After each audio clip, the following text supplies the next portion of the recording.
casual nature of our surroundings. Yeah, and the tire. Didn't want to point anything out, but welcome, Counselor. We don't take public input, but we do ask for input maybe from staff. It's a working session for the council to establish, in today's case, legislative priorities. We are taking over the survey that typically had been done, or in the past been done by the administration. That is now going to come under the council. And then our budget, and maybe a little bit of open discussion. We are going to start with our legislative priorities. And what we're going to do is kind of review the past priorities that we've had, and Jim David has made a copy of our carryover priorities, maybe some ideas for some new ones, and what we're going to do and kind of our roadmap. We're starting our legislative priorities about 4 months earlier than we typically have. We always did them in November, and to kind of coincide with the start of the legislative session, but it seemed to me to be a little late to establish priorities and start talking about them right before the session starts. I think we're better off to get ahead of the meeting, so we can do this a little bit differently. But Jim, if you just want to go through the list. Sure. We'll start with the legislative timeline. It's a page that looks like this with all the scribbles on it. Legislative timeline, as Councilor Karsky said, and it's switched up a bit. Previously, these have been discussed, approved in November, December, even as late as January. If we look at the last several years. The current plan, of course, is to have a working session discussion today. There will be a legislative meeting with a few of the council members July 1st, and then an informational presentation on July 8th. And hope at that time a consensus can be reached amongst council members for a final resolution. And then on July 15th, a resolution adopting a provisional legislative priority list will be considered again on July 15th. Then on August 13th and 14th in Pier, we have the South Dakota Municipal Policy Committee meetings. This includes both council members and staff and administrative staff. And then at the annual meeting in October, I believe it's in Spearfish, the Municipal League will approve their final policy or statements of policy. And then the council will have me asked to come back again in November and approve a final resolution in November going into that legislative session in 2015. The next page includes the carryover priorities. It will say carryover priorities, and then towards the bottom it will say new. The first three are ones that come from the 2014 priorities. The first one is language that has been in the priorities for the last few years. It's defensive language. It states that the Sioux Falls City Council, in conjunction with the Municipal League, opposes any legislation which would inhibit municipalities from providing services requested by citizens, and would have citizens approve and oppose any legislation that restricts local control over taxation and spending. And this mirrors almost verbatim the Municipal League Statement of Policy, which is number 39 in their core beliefs and 50. And each of you should have a copy of that. The second item came out of a meeting of city council members, staff, the alcohol lobby, the retailers, and the Municipal League, and some other cities in South Dakota. But what item number 2 would do is it would expand the number of months from 24 to 36, the number of times an establishment can have a violation. So, for example, if you have an alcohol establishment that has 2 underages, and then 24 months if they start over in month 25, this would increase it to 36, so they'd have to have a clean record for a longer period of time. And then number 3, this has to do with firearms. Sioux Falls City Council supports legislation giving municipalities the authority to restrict possession of firearms or any dangerous weapon, any building occupied as official offices of the municipal office, or any building where the municipal governing body officially meets on a regular basis. This would not impact parks. This would impact city office buildings, and it would be a local decision whether or not to have this, to approve this ordinance. Right now in South Dakota law, firearms are prohibited in the state capitol, in county courthouses, or any other building that is connected to a courthouse. This issue has not been brought forward, and nor has number 2 been brought forward to the South Dakota legislature. What I would ask is that council would review these first 3 carryover priorities, whether or not they want to move these forward to the 2015. And then we do have some new ones. I don't know, Councilor Karsky, how would you like to do that?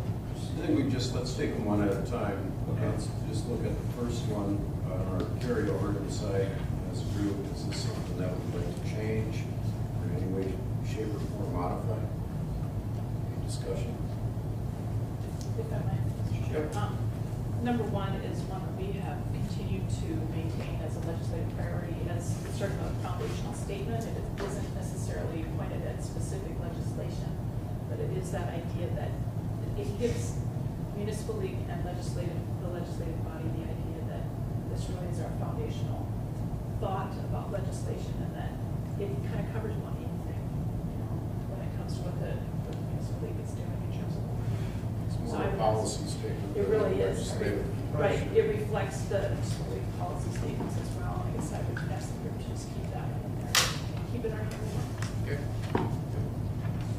Other That discussion? wouldn't allow us to put a penny tax on for a specific unit or any or specific purpose or anything like that. It would say to them, if you want to do it. It really is a statement about local control. Right. And So what good is a statement do, I guess, if we're just bringing policy, or we're gonna bring, this is our policy, don't limit our local police or our local control, but what are we gonna do about it? What do we want right now that we don't have? That kind of, I guess that's the only question I have, and you might be able to answer that better than me. I'll give you an example. The text, for example, there was I call it a do or die sentence that basically said, whatever you have in place, out the door, it's gone. And so that was removed after the bill died, came back, and then finally at the 11th hour it came back. And that statement was not there, meaning that municipalities can have a stricter texting ban. They just can't, right. And so this statement just kind of I think is a good policy statement that, hey, maybe it's not a top legislative priority, but it's our policy statement that this is what we feel as a council. Don't tie our hands by. Yeah. It's both. I mean, it says we oppose any legislation, so it is part of our legislative priorities. Right. So. Right. Agenda, whatever. The texting is I'll give a prime Great example of that. Yeah, that's good too. Good discussion. So I think it pretty much consensus is leave that as our, nobody's really opposed to it, so let's leave that one. I'm not in favor of it at all. What's that? The reason I'm not in favor of it is because sometimes local government is not the best. You could have a local government that could have extremely high taxation among citizens. And, generally speaking, I think probably local government's the best, but it's not always the case. And this could be, I agree with whatever, well, like in New York City, they have extremely high taxation. But the way state law is set right now, it does cover that balance between, what state wants and what cities want. And I just think this here is just trying to hold a place, not trying to set any new legislation. Yeah, I guess the way I look at this is that this is a protection for the citizens of Sioux Falls. Well, any city Being that's against this, it says opposes any legislation that restricts local control over taxation and spending. We could have a legislature passing a law restricting the amount of spending, restricting the amount of taxation. And sometimes that would be good. Even though local control would be willing to, would say, we had a vote or something like that, and it says, we'd like to do this. We'd like to build the event center with a half penny sales tax for 6 months or whatever it would take, and the vote was overwhelming in favor of doing that on a local basis, and then the state came by and said, no, can't do that. What, I guess that's kind of an example that I would We give. had a few years ago, where we raised the sales tax, what is it, 0.2 or something? Something like 0.02. 0.02. That was raised. I'm not sure the citizens of Sioux Falls were really thrilled about doing that, but it happened. But the state didn't restrict that Yeah, either. it's strict, in fact, the Mr. state Chairman. allowed it. Yeah, so we just don't want to be I know that's restricted. reasonably, we should. Any- That's the thought. If I might just Yes, remind the please. group that this again reiterates South Dakota Municipal League core belief, it's actually number 39, it's in the packet that you have. Core belief number 39, and it's wording identical to that. South Dakota Municipal League opposes any legislation which would prohibit municipalities from providing services requested by citizens in whatever form the citizens approve. We did add that about local control over taxation and spending, but I think the core words of, 39 and 50, sorry. 50 then says that the municipal league opposes any measure that restricts local control over taxation and spending and urges the defeat of any such measure. Further, the municipal league encourages municipalities to work individually and with other local governments to inform citizens of the negative impact of tax and spending limitation measures. I think the point is, we're members in good standing, we're hardworking members of, participating members of the municipal league. This just reflects the work that group does for all the municipalities in the state. I think that's been our point all along, is that our legislative priorities reflect what the municipal league does, and that's how we encourage that group to lobby in the ways that are best for cities in the state. I would encourage, I think I'm feeling from the group, most of the group, that this is something we want to stick with. I've heard that, our recent history indicates that if people aren't happy with what the local government does, they are going to take us to task through the inquiry process, and they have that option. And if we give that up to the state, not only does the local government lose control of the citizens, but Yeah, exactly. The municipal government is the most basic form of government in South Dakota, is the municipal government. It's where the citizens are most active. I mean, this meeting is the example of that. So, good points, Councilor Staggers, and we'll get a lot of people supporting that, yes. Well, There's a lot of citizens that are concerned about. It's a double-edged sword, it cuts both That's right, ways. that's it, yeah. It really We don't want does. it too easy to raise taxes. Yeah, and we have the voters to account to also, so. yeah. I'd rather do that locally than at a state level and have, other communities dictate what Sioux Falls can or can't do, so. yeah. Councilor Jamison, the second one's kind of a near and dear to your heart, if you want to talk about that one. It has to all of us, but I know you're going to steer it. Right, I did testify up here on it one time. The idea is that, rules are that unless somebody has 3 violations within that 24 months, they can't essentially go through the scrutiny of the revenue department to revoke their license. And as you know, we've all sat through those council meetings where people come through and they fall outside that 24 months, but it's almost like we don't have anything to say about it. And some of those people who stand up there, really don't have a good answer about why they sold to an underage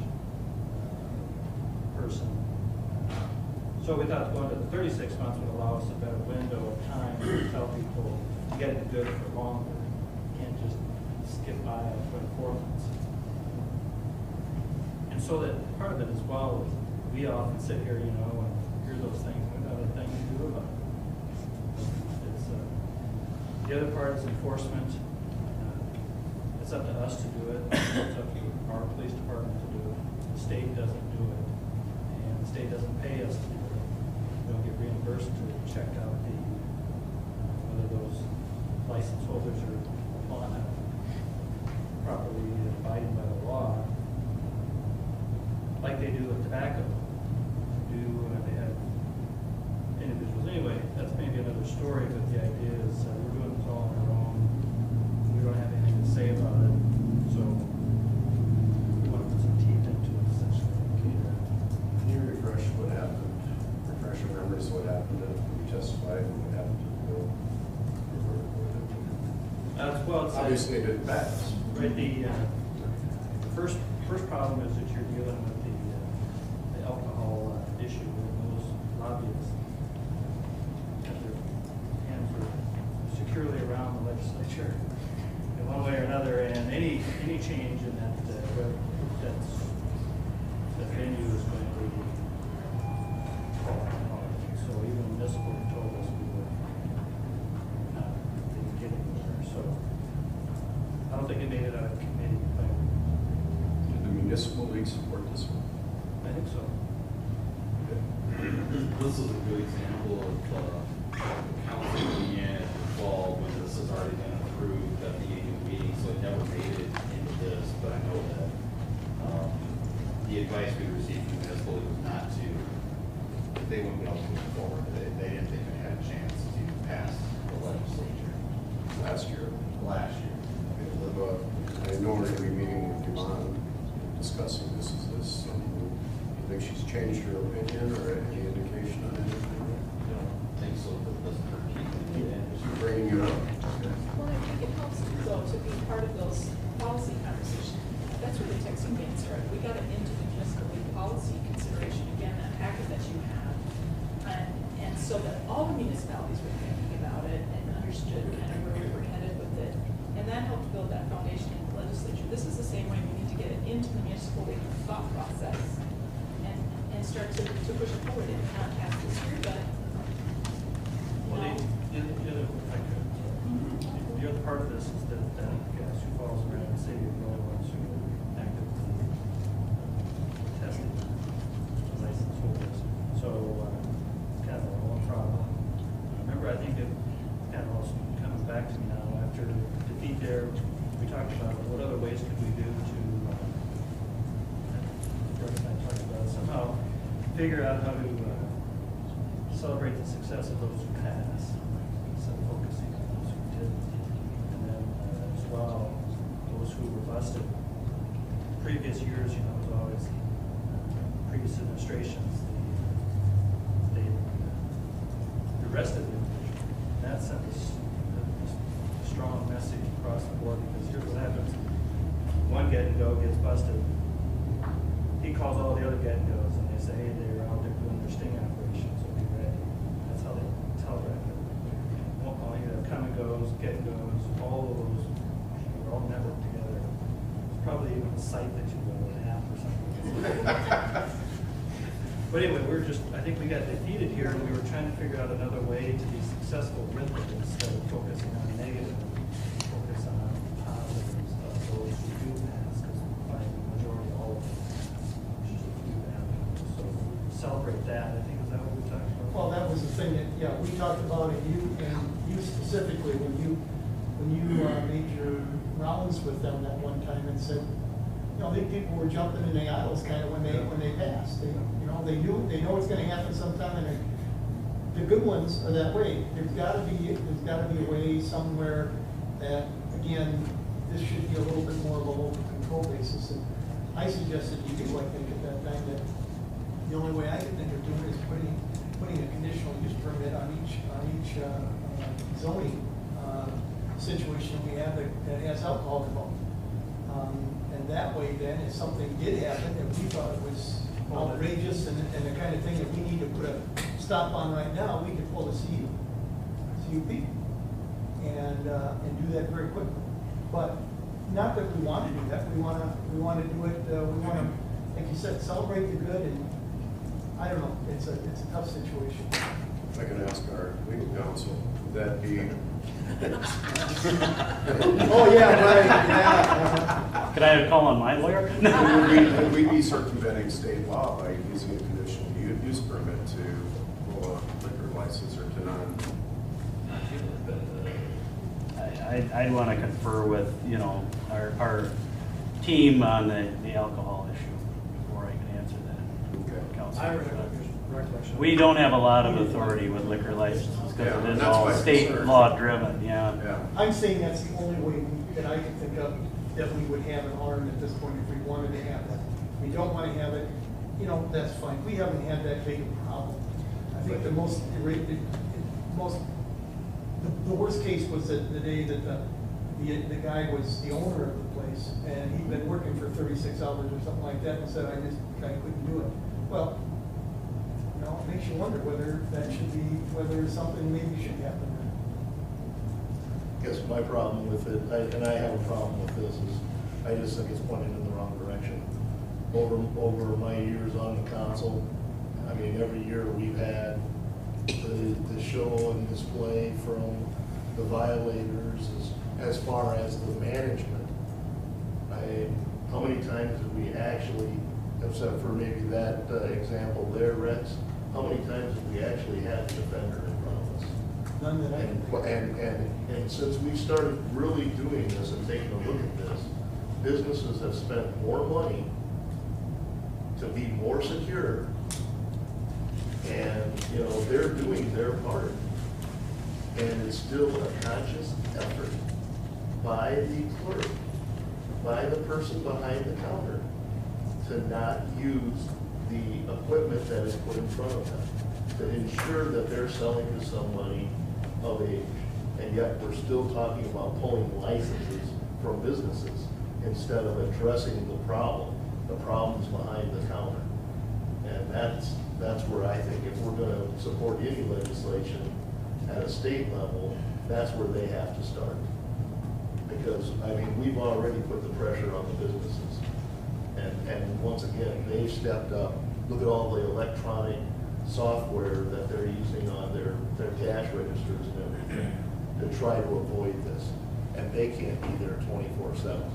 It's the people that they hire, that they train, you know, that are, you know, once you get through that training program and a state-approved alcohol training program, what are you supposed to do after that? We have had the ones that have not had some of that equipment in there, and they've been suggested very strongly, and they've done it, but they put that in after the. Exactly. And they still have a violation. And you have to willfully go around the program that's there. Christine? What is the, and I don't know if anybody has this readily available, but per how many liquor licenses there are, what are the violations compared to the last few years? And is this increasingly becoming a problem? I think it's good. Because if it's getting better, then do we need to increase it? I mean, if it's getting, I don't know, if it's getting, how many are repeating in a 24-month period? Now, that was my question. How many are picking up 2 in a 24-month? And then they go into a new period and then they immediately pick up a third, or a first in this case. It's been 4 years Which for would be me, a and there's third. been none. Oh, but there have been some that have fit within this. It's not a huge number. We have to decide if it's statistically relevant, but there have been some that if the law were changed to 36 months, we They would would have been in. nail them. You're Yes. right, you're right. There have been some in the time that we've been on council. But none at 24. Right, that's why the 24 was. No, because it would be like 25.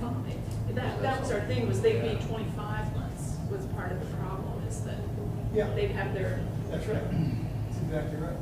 We've had a couple of 3 of those, and, Yeah, but that's what we're- nothing we can do on this. right, no, exactly. They just pull the numbers and we see exactly where we're at. Why don't we find out that information? Let's see if it is statistically relevant. And our legislative group that's going to be meeting to go over these things can kind of look at that. You know, I think that's a valid point. Are we really trying to do something that wouldn't matter anyway? I'll check with Jamie on that, Counselor. What's that? I could check with Jamie too to see kind of what the numbers are, so. Okay. Well, but Council Jameson's point is well taken, that we have no teeth. We are the ones taking the expense, we're the ones that do all of the enforcement on this state law. We do all of that, but we have no control over who has a liquor license or not when it comes to those kinds of violations. And as we always say, our only teeth is public humiliation in front of city council. That's it. And I don't know if this would make it any different or any better. I mean, are we trying to wag? I think our interaction with our revenue has shown that they're not real interested in changing anything. I do some, you know, I applaud your efforts and everything, I just think that we're just heading in the wrong direction with that one. Let's leave that one as a questionable, I think is what we're talking, until we decide if it's statistically relevant for us to pursue it or not. We'll get back to the council and figure that out then. Third one, carrying firearms into basically city council chambers, county. Well, when you said that, the county commission, you could not carry a firearm into there either because that building's attached to the county courthouse. Intended to the courthouse. Yeah, so if that's attached, because somebody said, well, you can carry it in the county commission. Well, no, you can't. So, Lead down to the county courthouse. But that's the only reason, correct? that would be the only reason you couldn't, yeah. Courthouse Yeah. attached to it. I'm gonna start out on this one. Came out supporting this one in the past, in my time in Pierre and watching some of the committee meetings, and just from what I've heard and the way people have gone, I really don't see the legitimacy of keeping this as one of our priorities. I mean, I personally feel safer if we had it as a priority. I don't see where constitutionally it's probably enforceable, and I'm looking at it thinking it might be a good one to put discussion on that. I guess I'll start. Actually, Dean, I agree with him. I don't think that this is something that is gonna fly at a state level. And in my conversations with our city attorney, looking at some of the things that have happened at a national level, I'll use the example of Georgia. Just passed, the state legislature just passed a whole new set of rules there, and the governor signed it where you can open carry, or if you're a concealed weapon carrier, you can carry anywhere that does not have a station to stop you. Like a courthouse has your checking station. If it doesn't have a checking station, you can carry in that facility. And the only way that they can ask you to leave is if they know you're carrying, then the owner or manager of the facility can ask you to, but that's as far as they go with it. And that was just about a month and a half ago. But I sort of watch it as a national thing because of the NRA, and, our state is very solid